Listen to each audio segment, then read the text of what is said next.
Llegamos a nuestra hora del tinto para hablar de un tema importante para todos los colombianos y es el tema de pensionarse. No es tarea imposible, se requiere de una decisión de ahorro y algunas recomendaciones que se deben tener en cuenta. Por eso tenemos hoy como invitado para tomarnos este cafecito hoy a Daniela Paza. Él es docente de Derecho del Politécnico Gran Colombiano que nos va a ayudar con este importante tema para nuestro futuro en la vejez. Así que bienvenido, Daniela, a nuestro programa. Un gusto tenerte. Gracias, muy amable por esta oportunidad tan bonita, Luisa Fernanda, y lo mismo Beatriz. Y claro que sí, es un derecho fundamental y en verdad pues no es tan complicado. Prácticamente hay que tomar como base es el perfil que tenga ese prepensionado. Indiscutiblemente esa es la clave de estos escenarios. Daniel, pero uno siempre escucha por ahí que dicen que los jóvenes, que nosotros, usted ni se va a pensionar. ¿Eso es cierto, falso? ¿Lo podemos desmitificar? Bueno, eso tiene dos escenarios. El primero, pues tú puedes cotizar, todos los jóvenes pueden cotizar, sí. A la larga, pues es un ahorro que está haciendo para proyectar su estilo de vida, tener un ingreso mínimo, ¿sí? La otra lectura es que de todas maneras, ante el escepticismo que se presenta frente a esta eventualidad, pues hay mucha gente que dice, no, yo para qué cotizo, si eso va a incrementarse más las semanas, el salario base de cotización y de liquidación va a ser mínimo, no me va a alcanzar, y empiezan a cambiar las expectativas. Pero yo parto de la base de que sí, en el momento en que las personas jóvenes comiencen a laborar, indiscutiblemente tienen que cotizar al sistema de seguridad social. Tiene una ventaja, lo hace la empresa. Si vas a trabajar independiente, lo puedes hacer también, claro. Ahí va un punto muy importante, Daniel, porque es que ahora ya las condiciones laborales han cambiado muchísimo, ya no son estos contratos a término indefinido o por nómina, ya las contrataciones son como independientes, somos, digamos que contratistas, así que no tenemos que todos esos términos, ¿no? que favorecen al empleado.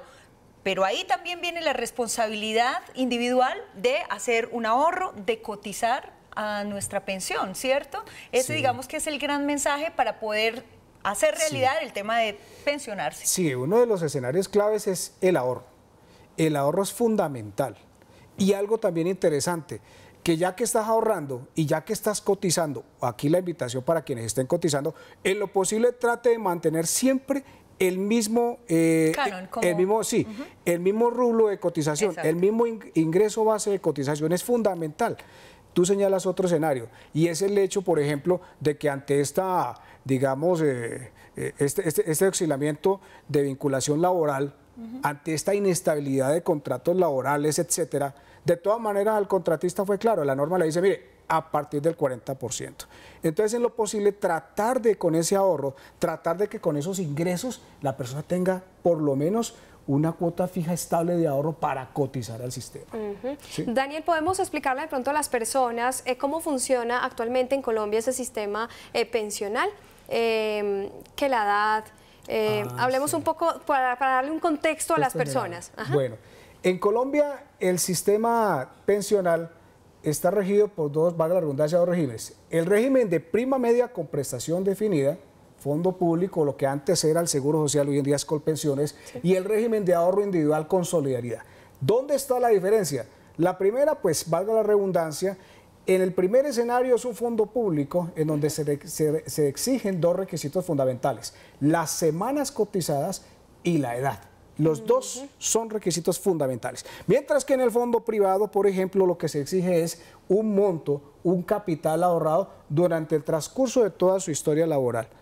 Entonces, la diferencia es bien marcada. Otra diferencia, la Ley 100 del 93 ha precisado precisamente esos montos. La edad, por ejemplo, ya quedó para este 2015 57 años, para las mujeres y 62 a los hombres. De todas maneras, la norma también señala esas 1000 semanas cotizadas y los 50. Ese 2015 es porque se declaró, pues eso fue en el año 2015, todavía nos cobija.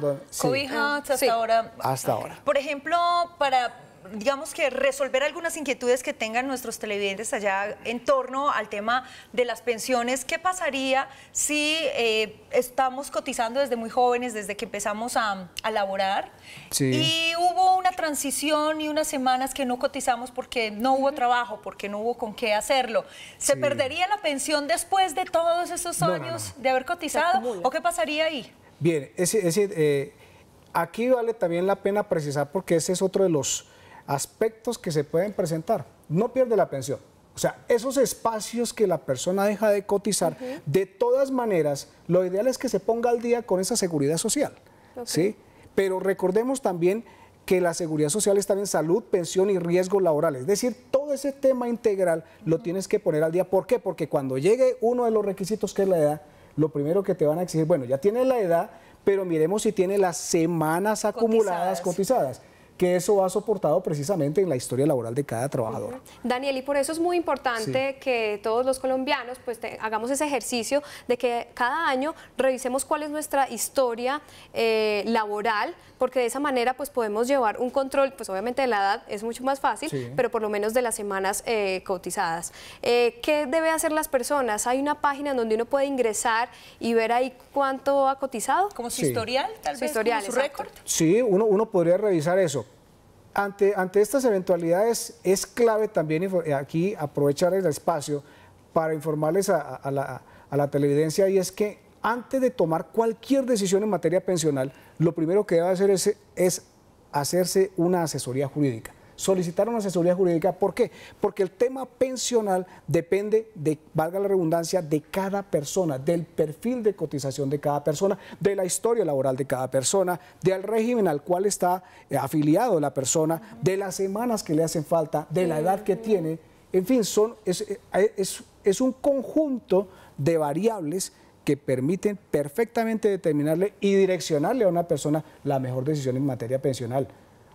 Hago este énfasis en el sentido de que lo ideal es que las personas, antes de tomar cualquier decisión, acudan ante un experto en tema pensional. Alguien que sepa y asesore, porque digamos que en estos temas no somos muy sabidos, ¿no? Y a veces perdemos las pensiones, a veces no sabemos qué derechos tenemos, no sabemos qué deberes tenemos al respecto también.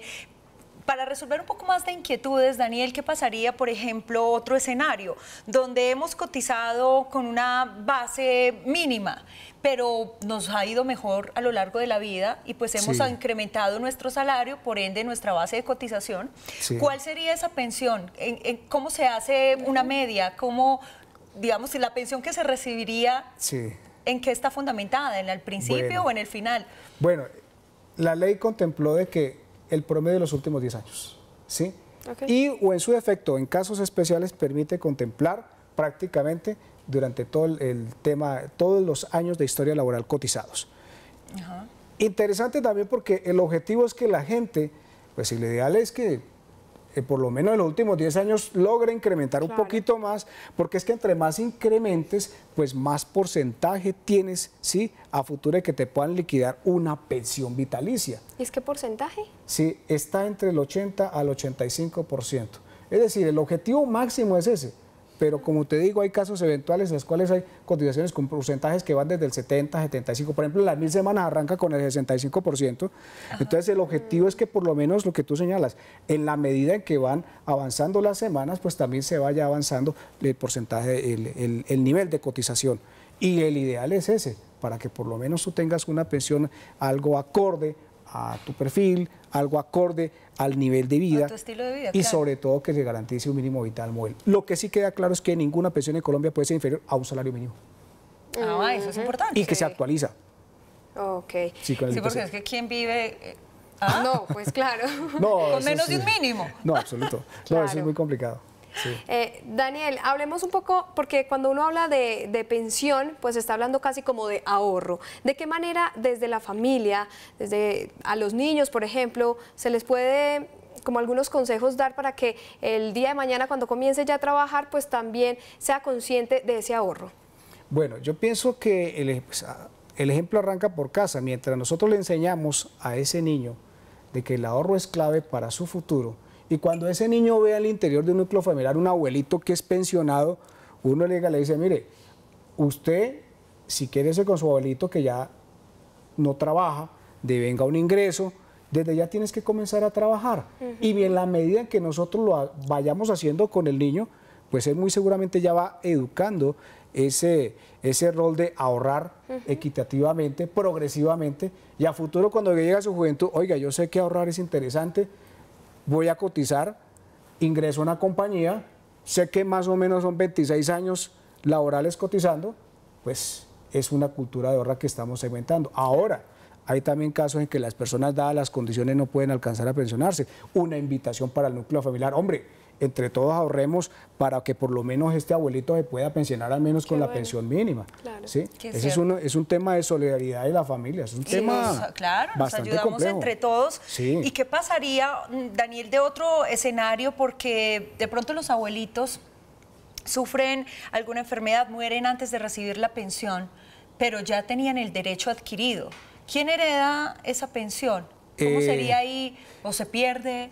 ¿O qué pasaría? Dependiendo, porque si existe la cónyuge sobreviviente, pues ella es la primera beneficiaria. En ese caso, la esposa del difunto, ¿sí? Del difunto, es la primera beneficiaria, ¿sí?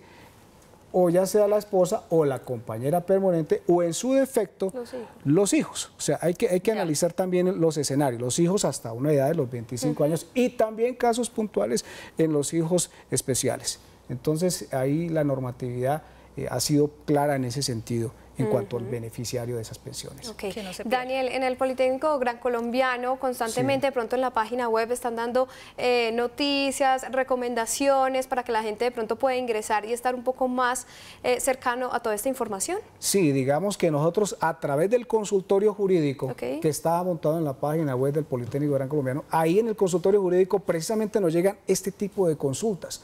Llega el abuelito, llega el joven, llega la persona que está en la expectativa de pensión, lleva al prepensionado, lleva a aquel que le ha sido rechazada la pensión, y allá nosotros le damos una asesoría especializada para cada caso. Es importante también, cada caso en materia pensional es atípico y exclusivo. Entonces, para que las personas no vayan a generar una expectativa de que mire que a fulanito sí y a fulanita no. Todo depende del perfil, semanas cotizadas, el monto cotizado y dependiendo también al fondo que está afiliado. ¿Cuánto es el promedio de vida en Colombia? Para hacer un poco como las cuentas de cuánto estaríamos pensionados, si es 57 años una mujer, 62, 62, el hombre. Sí. La expectativa de vida en Colombia serán ¿qué? ¿Unos 70 años? Pues según los estudios recientes, dice que subió. Pasó más o menos en un promedio de los 80, 85 años más o menos. ¿Sí? Sí, y es interesante esa herramienta porque, por ejemplo, para el fondo privado es clave. Dependiendo usted de ese nivel de vida y dependiendo unas estadísticas del DANE, unas estadísticas de mortalidad y un cálculo actuarial, se logra también determinar el monto y sobre todo si la persona es beneficiaria o no todavía de la pensión. Pues por causas naturales, desde sí, que claro. no nos explote una bomba en un centro comercial, ¿cierto? Sí, no, pues, también hay que mirar cómo es la situación del país. Situaciones de orden público que son ajenas al sistema pensional. Exactamente. Claro. Bueno, Daniel, hablemos de entonces esa página web, recordémosle a todos nuestros televidentes, de pronto Instagram, las redes sociales. Sí, cómo no, www.politécnicograncolombano.edu.co, ahí estamos. En esa red. Sí, señor. Bueno, Daniel Apaza, gracias por este interesante cafecito. Muy amables. No, claro que sí, muy delicioso. Un tema muy importante para todos allá en casa, el tema de pensionarse.